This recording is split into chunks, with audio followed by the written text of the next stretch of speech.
Several years ago, I had the occasion to do funerals from some guys that were drug addicts. Now, they were good guys, but they were hooked on drugs real bad, of all kinds. And I remember doing the funeral of a son who was killed in a drug deal. His brother, who was uh, caught with an overdose, and his daddy, who committed suicide because he lost two sons. So the family came up to me, another brother, and said, "Look, we want you to do this funeral."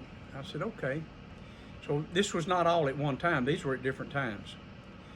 And he said, "Why don't you do me a favor, though?" I said, "What?" He said, "Don't preach at us." I said, "No, sir, I'm not going to do that." He said, "What you going to do?" I said, "I'm going to talk about love." He said, "Okay."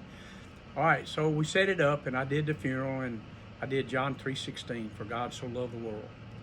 There was not a dry eye in the place.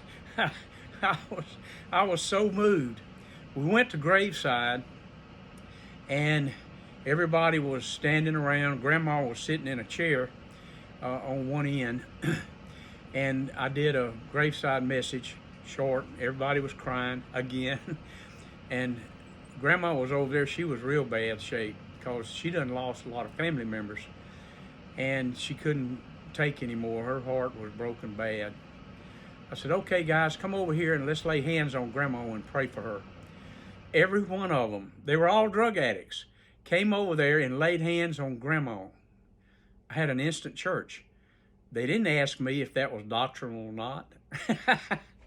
They did it just naturally. I had the greatest church, and several of them said, "Look, I need to talk to you later because you're the only one that's ever cared about my soul." Here's what I want to tell you about people out there that are outside of Christ. Love them. Don't beat them up. Do I hate drugs and addiction? Absolutely. I hate it to the core because all it does is produce bad health and death in some form or fashion. But here's what I'm going to also tell you, that when you love them, they're going to get you to do their last rites. They're going to get you to help them through some hard times, and they may even want to get saved if you will lead them to the Lord, and they can get delivered.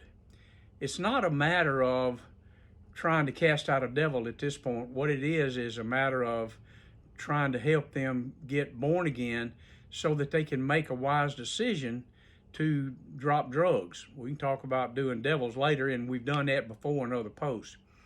But love people, and they will come back and love you back no matter what kind of person they are. Everybody needs to get saved. Everybody needs to know Jesus. Love you guys, and go in peace. Bye.